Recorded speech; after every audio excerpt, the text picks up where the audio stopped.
Let's make a neutral fall wreath on a grapevine base. Hey guys, it's Nikki here at Stillwater's Wreath Designs. Be sure to hit that subscribe button if you're new to the channel. All the items that we are using today you can find at tmigifts.com, and they've been so generous to give everyone 20% off your entire order. Be sure to enter the code Nikki20 when you check out. You can find the link below in the description of this video. Okay, let's dive in. This velvet pumpkin will be the focal point of our wreath, along with a bow that we'll be making using this ribbon. I'm going to go ahead and grab my heavy-duty wire cutters, my smaller wire snips, and my hot glue gun is plugged in and ready to go. I've grabbed a leftover floral bush, and I'll be using a few pieces of the stem to create a wreath attachment with my velvet pumpkin. This will ensure the pumpkin is nice and secure in the wreath. Because the pumpkin is so large, I've cut off 2 pieces, and they're probably about 6 inches in length. I'm going to place those 2 pieces of wire stem about 2 inches apart side by side on the side of the pumpkin, and I'm going to anchor them all the way into the pumpkin until there's just a couple of inches remaining.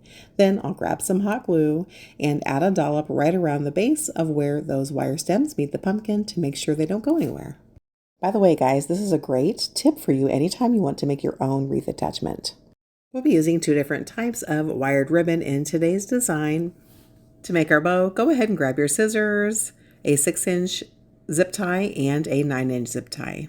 Let's go ahead and make our bow. We're going to start out with the 2.5-inch wide wired ribbon. I'm going to cut off a 50-inch strip of ribbon. Here I'm just finding the center of that strip of ribbon, and then I'm going to create a pattern that looks similar to an awareness ribbon to create that first layer of our bow. Then I'll be grabbing my bow dabber to secure the bow down. Now I'm just going to add 1 long strip of ribbon right on top of that bow so that we've actually got 4 tails and 2 loops with our 2.5-inch wide ribbon.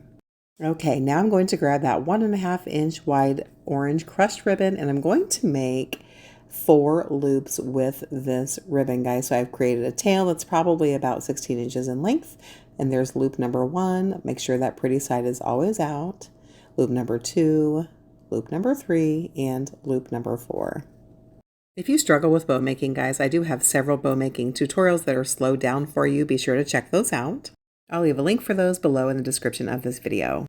Okay, I'm going to add our orange crushed velvet bow down into the bow dabra and another long strip of ribbon to add some extra tails. So we'll have 4 tails of the orange and 4 loops. I've grabbed that 6-inch zip tie, and I'm going to compress those ribbons together, pull them out, and secure them down with that zip tie. Before I cinch that zip tie tight, I'm going to add in our 9-inch zip tie, and that's what we're going to use to anchor our bow down into the wreath. So I layered that between our 6-inch zip tie that's securing it all together and our ribbon. I've grabbed my needle nose pliers to make sure I've pulled that super tight, and then I'll grab my small snips and trim away that excess bit of zip tie. Our bow is super cute, but we're not going to fluff it out yet. We'll wait till we have it in the wreath. So let's set this guy off to the side and anchor our pumpkin down into the wreath. So I'm going to grab my hot glue gun and run several beads of glue right on those 2 floral stems that we added into the pumpkin, and a few good dollops on the bottom side of the pumpkin as well, and then nestle it down into the bottom portion of our wreath. We'll hold it for about 30 seconds to make sure that pumpkin has time to grab. Now that that's nice and secure, go ahead and grab your bow, and we're going to add this into the wreath. I'm going to add mine in the bottom right-hand corner of the wreath so it's kind of nestled underneath our pumpkin. We'll be running that zip tie that we anchored into our bow through our grapevine, not around. Nobody wants to see those mechanics, and then we'll secure it on the back. Okay, our bow is nice and anchored in. I'm just opening up those loops a little bit, but we're not going to fluff it out until after we've added our florals in. Look how stinking cute that's going to be. Okay, and now it's time to add our florals into our wreath. So I'm going to be adding my florals in from the bottom up, kind of like a reverse cake. So I'm going to use my greenery bits first, and then I'll use the colored pieces. And what I do to the right of the bow, I'll be doing to the left, or what you do to the top, you do to the bottom. That just creates a nice, uniform, and consistent polished look. When you're working with your greenery and florals, don't forget to fluff them up. They've been shipped, and so they need a little bit of waking up. And you'll always want to trim down those stems. You don't want anything poking through the back side of your wreath. As a rule of thumb, I typically leave about 2 inches or so of the heavier floral stems and about 1 inch for the lighter weight. I'll be adding about an inch or so bead of hot glue to every stem as I nestle them in the grapevine to make sure they don't go anywhere. Let's add some pampas grass above and below our bow at an angle. Feel free to scrunch those loops together. We can refluff it later so that you've got lots of room to work with your florals. I'll be alternating back and forth between the colors and textures, so I've added the green pampas grass. I'll be adding a second piece to the top and to the bottom so that it's nice and full.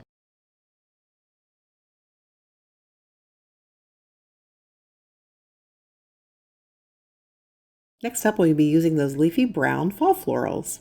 This is actually a pretty dense bush, so I'm going to grab my snips and trim away each of those stems individually. Here's what one single stem looks like. I'm going to fluff out those lamb's ear bushes as well and trim down those stems so that they're just about an inch long. Okay, next layer of florals, I'm going to add some hot glue to our brown floral bushes and tuck them in next to those green pampas grass pieces. Remember guys, it's kind of like layering a cake, so you just keep on adding the layers in, varying those colors and textures. So now we're going to tuck in some lamb's ear pieces. Next up, we have those rusty orange ball picks, and I'm actually not going to break this down, guys. I'm just going to trim down that stem so it's only about an inch or so long, add in some hot glue, and tuck it into the greenery. I feel like it's really going to make our bow pop.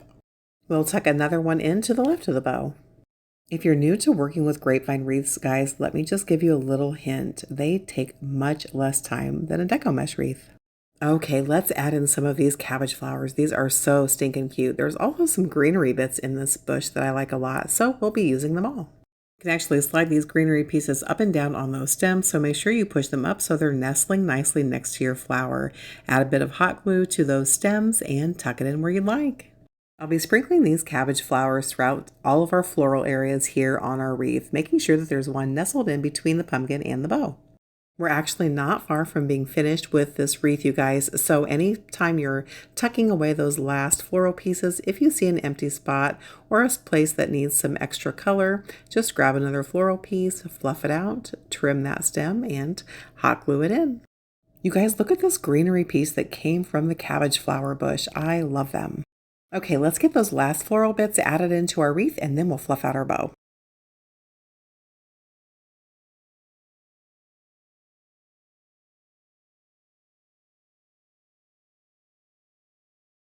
Okay, let's get our ribbon tails finished out. I'm just going to dovetail those 2.5-inch wide ribbons to make that pretty V shape. I'm going to do that to all 4 of them, and then I'll just run my fingers over those ribbon tails, pulling them straight up to the ceiling. That's going to give them a nice curve. For the 1.5-inch wide ribbon, I'm just going to angle trim them and leave them fairly long. And just like we did with the 2.5-inch ribbon, I'm going to just give them that gentle curve by running my finger over those ribbons, pulling them straight to the ceiling, and that's going to give them a nice wispy look. And this beauty is finished. How elegant is that? You can find this in my Etsy shop. And of course, if you'd like to make your own, you can get all of those supplies from tmigifts.com. Bye guys.